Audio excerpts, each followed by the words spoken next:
आमच्या शाळेचे नाव जिल्हा परिषद प्राथमिक शाळा लिंबेजळगाव. आमच्या नाटिकेचे नाव आहे मुलींना शिकवा स्वावलंबी बनवा.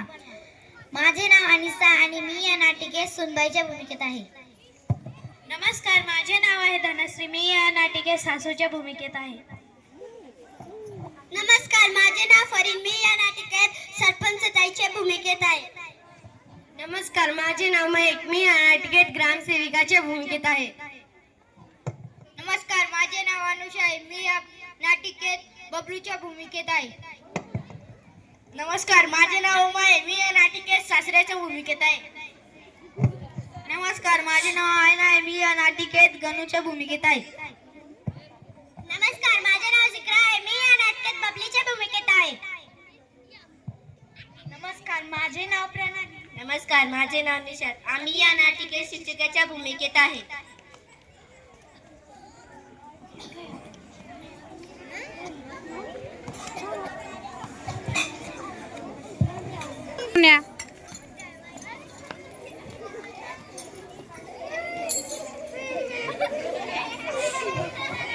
बबलू, ए बबलू.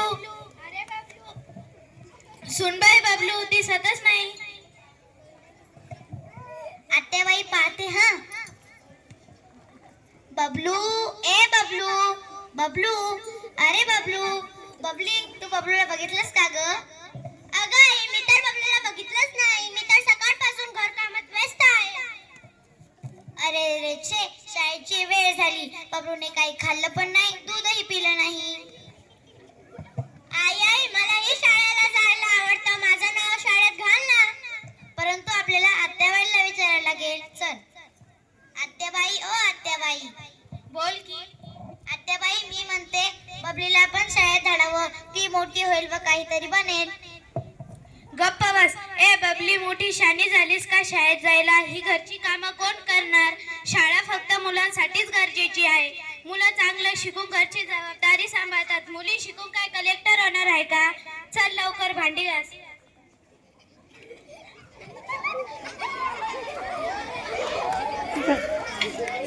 त्यांना आहे ना त्या पाट्या लिहिलेल्या आहेत का मुलींच्या नाटकाची शेवटी घेऊन यायचं वर्गात. इकडून जाऊ सांग. इकडून पुढं नको जाऊ.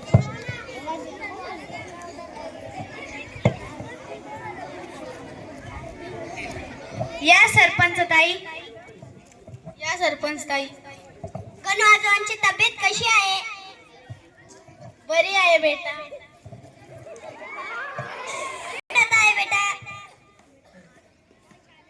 बघा की ताई, माझी आजी मला शाळेत जाऊ देत नाही. म्हणते की शाळा शिकून काय करायचंय? नंतर नंतर हो ताई, हो सरपंच ताई, मी पण त्यांना तेच म्हटले. पण या घरात माझं कोणीच ऐकत नाही. तुम्हीच त्यांना समजावून सांगा की. हो, काय कामाची शाळा, काय कामाचं शिक्षण? पुढे जाऊन चूल आणि घरातलीच कामं करायची आहे तिला. अरे हे तर खूपच चुकीचं आहे. असं कसं? बबली शिकलीच पाहिजे. तुम्हाला असं वाटत नाही? मुली शिकावं, पुढे जावं. आज आपण त्याचा ज्ञानाच्या युगात जगत आहोत. मी शिकल्यामुळे आज सरपंच झाले असा विचार करू नका. बबलीच्या प्रवेश घेण्यासाठी मी बाईंना बोलवतो. आजी, सरपंचाईचं बरोबर आहे. माझ्या आई वडिलांनी असं केलं असतं तर मी ग्रामसेविका झाले नसते. माझ्या आई वडिलांनी मला शिकवलं म्हणून मी ग्रामसेविका झाले. स्वतःच्या पायावर उभी राहिले. बबली खूप हुशार आहे. पुढे जाऊन काहीतरी बनणार, म्हणून तिला शाळेत पाठवा.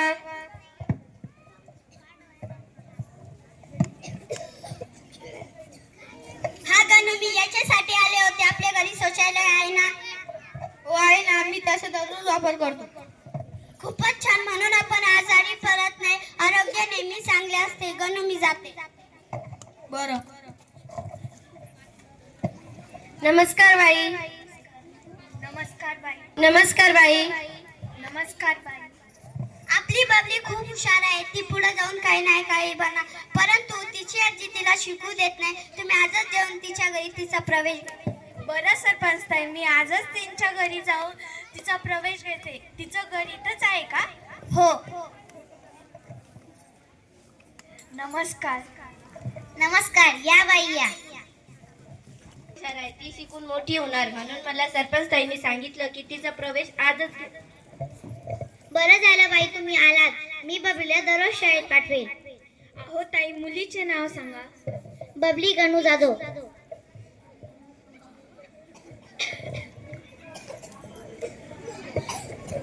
शिकवा शिकवा शाळा शिकवा आणि मुलीला बाहेर पाठव. उद्या जर असं काही उलट सुलट घडलं तर कोणाला तोंड दाखवण्याची लायकी राहणार नाही. हो आजी, कुठली गोष्ट तुम्ही कुठं नेत आहात? मी शिकले म्हणून शिक्षिका झाले. आपल्या बबलीला 10वी पर्यंत शिकूया आणि पुढच्या शिक्षणाचा पुढे विचार करूया. माझ्या आई वडिलांनी जर असं केलं असतं तर मी शिक्षिका झाले नसते. तुमचं म्हणणं बरोबर आहे. मी माझ्या बबलीला माझ्यासारखा अडाणी राहू देणार नाही. हो बरोबर आहे बाई तुमचं.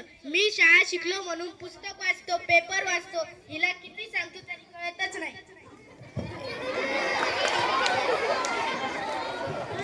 शिकवा शिकवा शाळा शिकवा.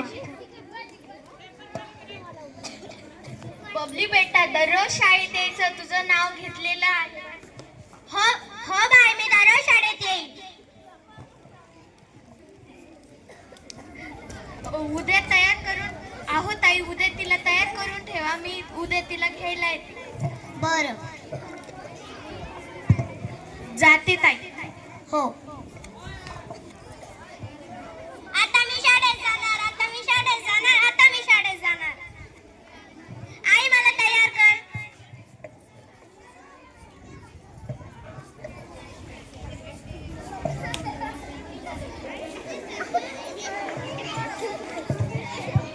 बबली बेटा, रडायचं नाही, दररोज शाळेत जायचं. हो, मी दररोज शाळेत जाईन.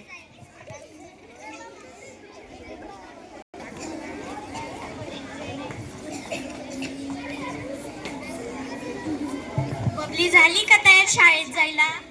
हो बाई, झाले तयार. बबली बेटा, रडायचं नाही, नीट शाळेत जायचं. हा. यांनी जसं यांच्या मुलीला शाळेत पाठवलं, तुम्ही पण तुमच्या मुलीला असंच शाळेत पाठवा.